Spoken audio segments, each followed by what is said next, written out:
Hey, how y'all doing? This is Fat Guy Flies RC.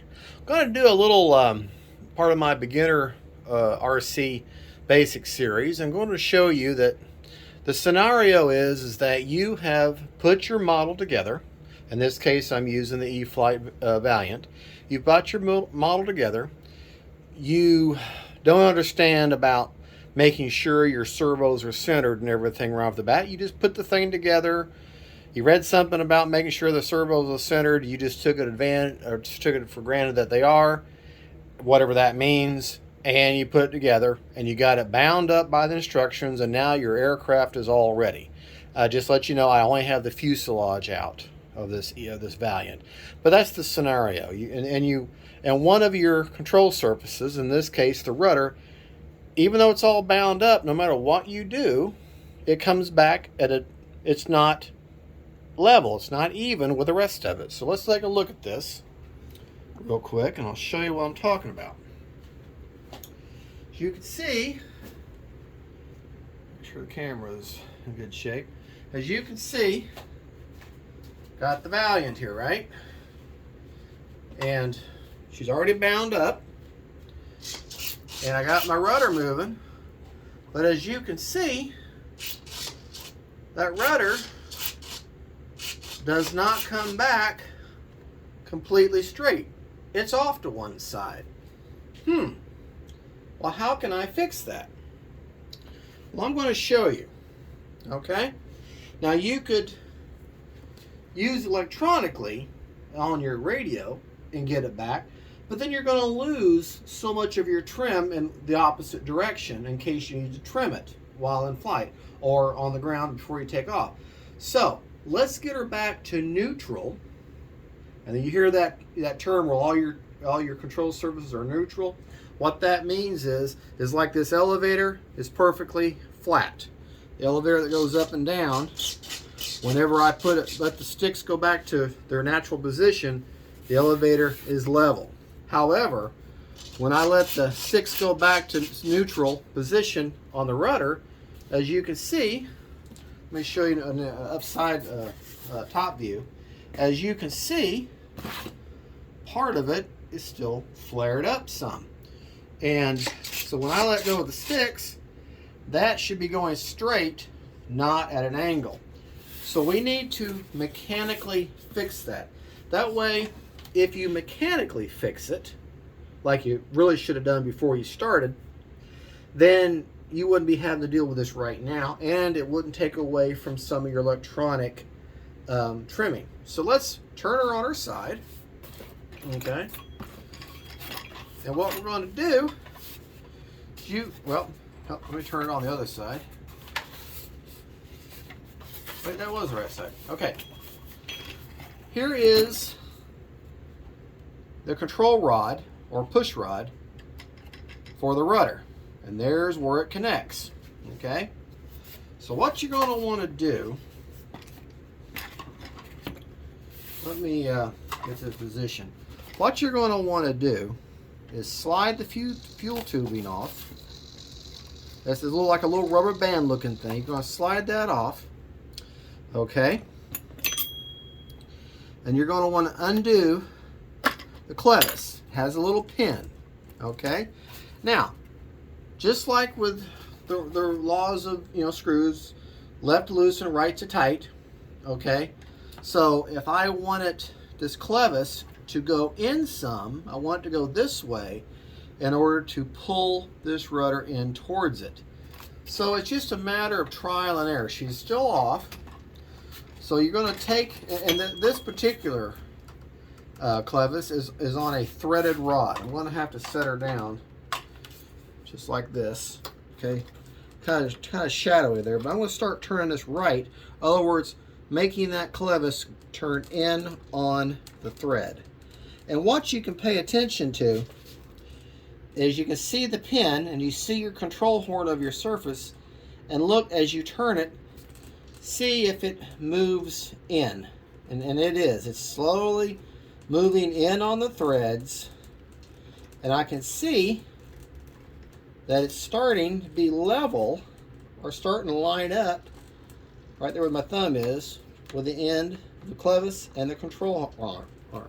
And then what I'll do is I'll take the rudder, I'll hold it in the neutral position, straight, and I'll see if I can attach it. No, I'm going to have to actually come out some now. So I'm going to go left to bring it out some. Okay. And then I'm just going to fit that on there. You're going to open it up, let that little pin sink down. And see now, if you look, it's now level.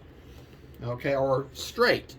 So when I move my rudder back and forth, and I let it go back to its neutral position, look, this is now rudder.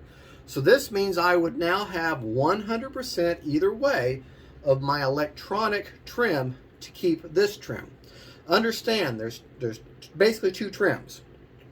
Trimming your model out when you build it to get all your control surfaces straight and angled and right, and that way they're at true trim, if you want to call it that, and that's your starting point. Because then when you get her in the air, people will say, well, it's all trimmed out of the box. Well, when you get up, because of the way the airfoil or the air control surfaces are shaped, the way the plane flies, the weight, sometimes you might need a little more up trim set in, or a little bit of left or down trim, or a little more aileron or whatever to get the thing to fly level, because of the way the plane is just designed that you really can't see when you're putting the plane together.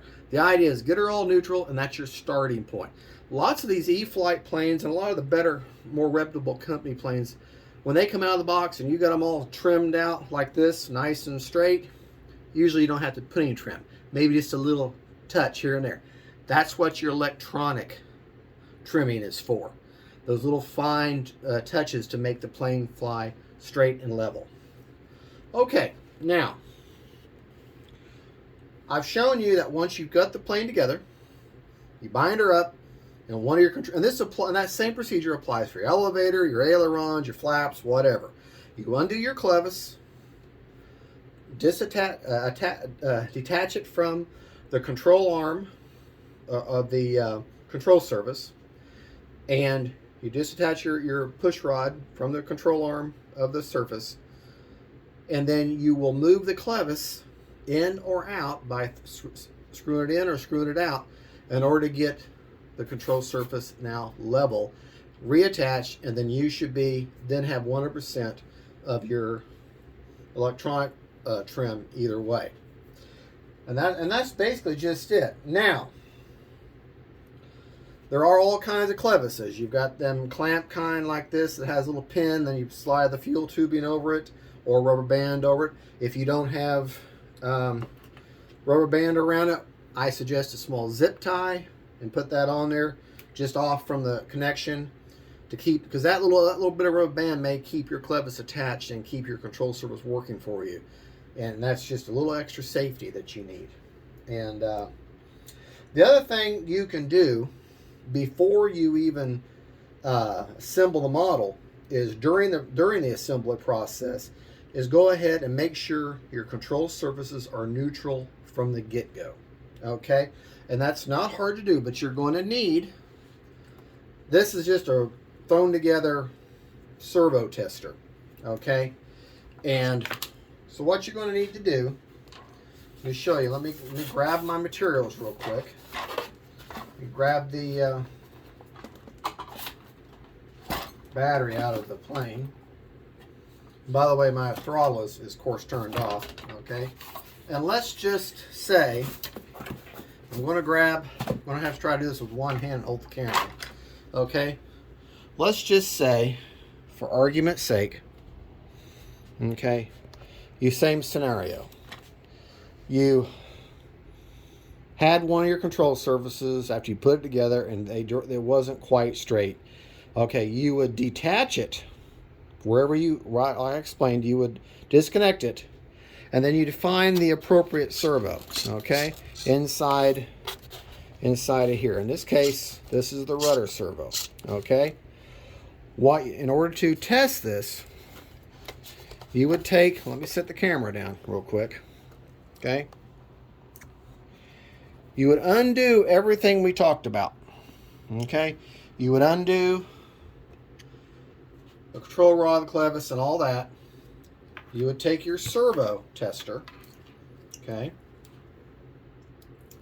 Let me get this turned this way just a touch here. You take your servo tester, which is basically just doing the same thing that your radio would do, and you're going to plug it in. Okay, I've got them still connected, and this does the same thing that the radio would do, except I'm just working with one individual servo. Okay, so if this was not connected, and I put this servo back to its neutral position, because all these servo testers have a neutral. You get to that neutral, and then you know your servo is now centered properly. Then you would attach your rudder, your elevator, or whatever the control surface is, and you would know that it's centered already. So you shouldn't have to do that procedure I just showed you after you've bound it in the plane you're wanting to go fly. If you'll test your servos first and make sure that they're already at neutral, like I say, none of this would be hooked up, just the servo moving, then when the final assembly will go a lot better for you. All right, well, I hope I didn't make that as clear as mud, but just the basic is making sure your servos are settled and neutral before you go any further, and that's how you do it. Okay, thank you so much for watching. I hope this works out for you. Thank you for watching Fat Guy Flies RC. God bless y'all. See you later. Get over here and turn the camera off.